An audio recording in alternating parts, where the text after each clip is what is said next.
Thank you for the opportunity to express my views. I will try not to deliver my thoughts too disgracefully.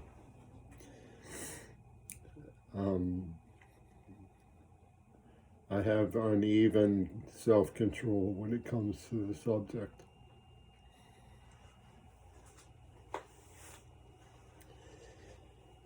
My grandparents were married 66 years, and I had the wonderful occasions to sit with them at their dining room table for dinner. Sometimes after we went fishing, we'd cook what we call it. And sort of a joke in my mother's branch of the family, how grandmother would talk about her bowels for a minute while we were eating. But I share her tendency to discuss misfortune, to alleviate the difficulties that come from not being fit for the elite circle. I'm nobody's favorite company. My body grumbles, and my life is full of pain.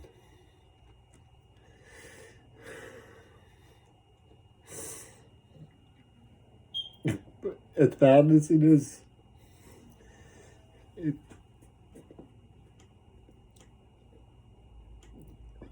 it's not what the Russian people went through in World War II.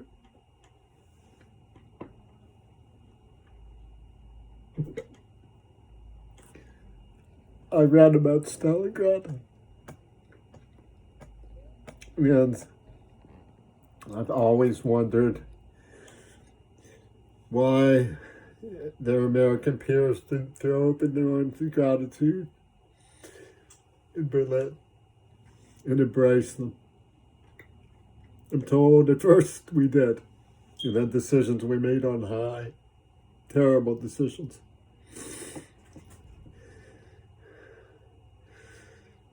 And of course, armies fell into place, and all armies have bullies.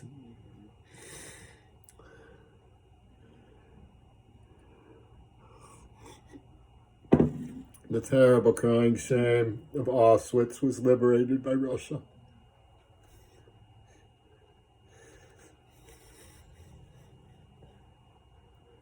I can't believe anyone has forgotten, or we deny what that means.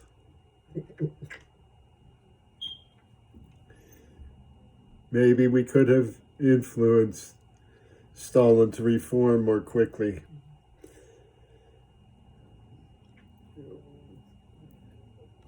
I've read Adolf Hitler. I understand his atrocious mind.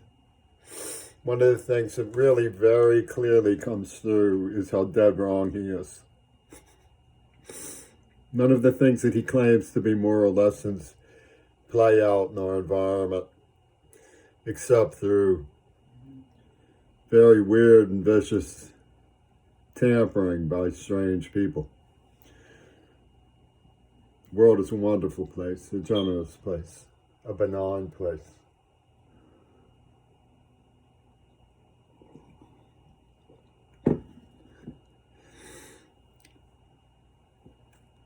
The White Rose was a group of Munich resistors to Adolf Hitler. And I'm a proud enough and brave enough person to assure myself I would have joined and met the same fate as. And they called out Hitler for stereotyping the communists the way he did. And of course, his familiars did the same thing, and it was not lost on me what they were doing in the United States. It may have been lost on my father to some degree. I believe he changed his mind as time went on, as he saw the curse of the Vietnam War. I'm terribly sorry to the servicemen of the United States in their life commitment to valor to be used that way. And I know that the veterans have done criminal things to me since childhood, making their points. And I don't easily dismiss the tendency of armies to behave that way.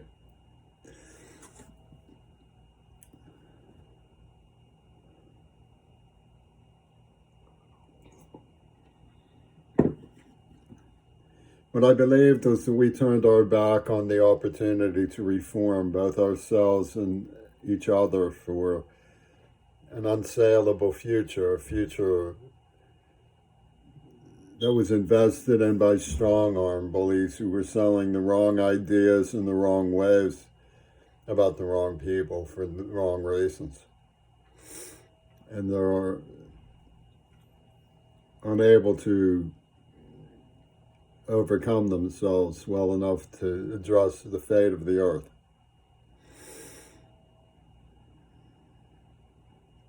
The oil wars, the fossil fuel industry, the Cold War, the military-industrial complex, the arms race, and the God help us all multi-trillion-dollar debt that we're giving to our children so that we can play loudmouth, big bad boys, imagining and conjuring Adolf Hitler from every hat.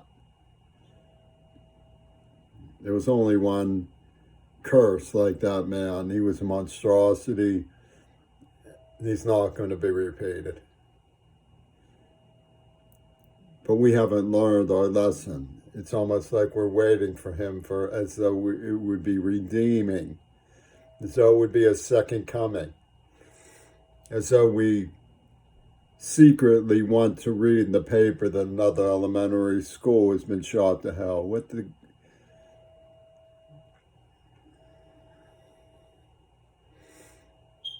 kind of curse are we visiting on ourselves with our cherished myths? Nobody in the right mind could look at Putin and see another Hitler. Nobody in the right mind would surround the Russians when they have such a catastrophic and burning remembrance. Donbass is not far from Stalingrad. That's the direction that the troops poured through the Wehrmacht. And America was chary about joining the war by opening a second front. There are a lot of difficult questions that come from World War II. Should we have bombed the crematoriums? Was there resistance to bombing the crematoriums? What in God's name did we allow MacArthur to go into North Korea for? Why didn't we just let them settle down instead of making it a new Axis party? Should Hiroshima have actually been a demonstration? There are a lot of burning, difficult questions that come from World War II. But I have one answer. America should have stopped with the crazy gun running and the terrible false witness against people who were different than us and having a different analysis of the economic problems facing mankind. You know, we can't say what we call the N-word anymore. The communist was just as vicious and just as effective, and it was used just as disgracefully, often against the same people. The analysis has to be questioned. They came from the Dulles brothers. Dulles brothers, they do not measure up to the standards of academic excellence we should expect from our policymakers.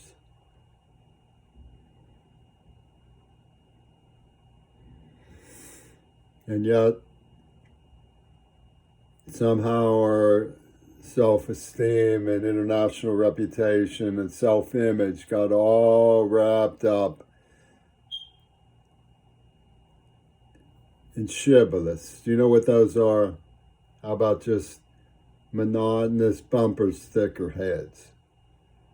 Things that get repeated ad nauseum over and over again.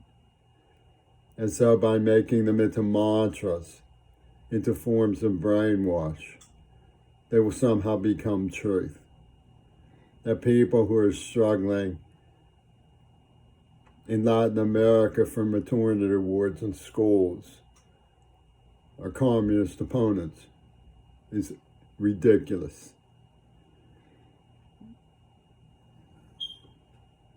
I'm sort of infamous for my dislike of Ronald Reagan.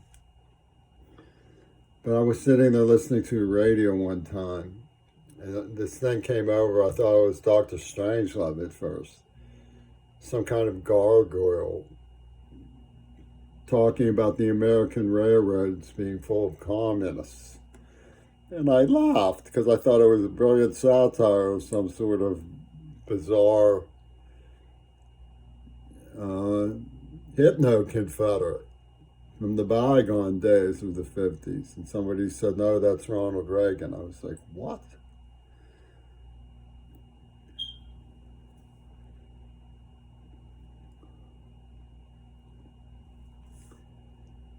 The way to go about making progress is to address not just the identity politics of the minorities. That gets enough airplay. But the human worth and humanity of each other. That's why they always hated me. Because my father wrote a book called Humanizing the School. Whatever he might have gone through when he was a veteran, establishing himself in the aristocracy of schools. There's no question that his commitment to public schools, to trying to raise money for progressive education for minorities, was very brilliant. And his commitment was very real and from the heart. When he retired, he drove a school bus. Of course, the Fern Hollow gang played Greek stratego with that image of a school bus by putting me in the passenger seat and driving recklessly one day around a school bus, leading to my virtual eviction from the city of Pittsburgh and absolute shock and disbelief. I went homeless for 2 years, because at least homeless I could think.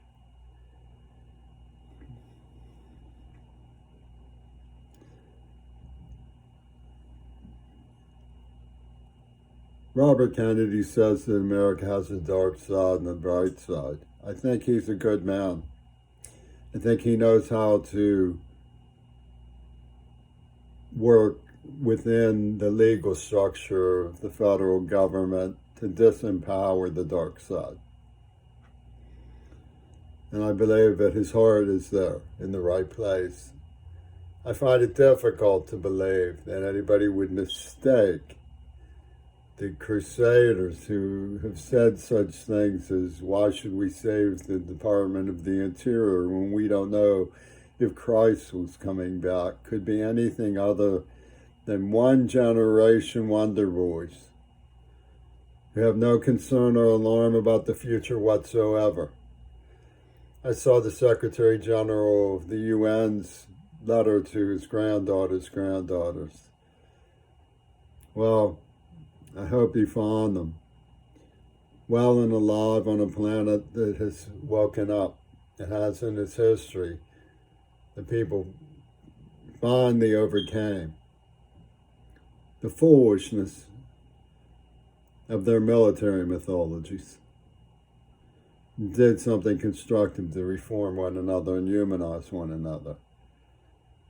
I know that Mr. Guterres wasn't speaking so much to his grandchildren, but to the very idea of future posterity.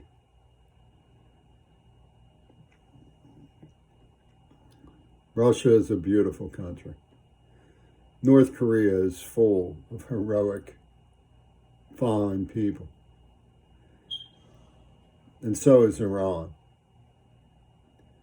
There's no axis of evil. All there is the difficult, everyday hopes of people who just happen to be a little different, have had different tendernesses and different betternesses. It's difficult to come to a conclusion where people are asked to accept one another.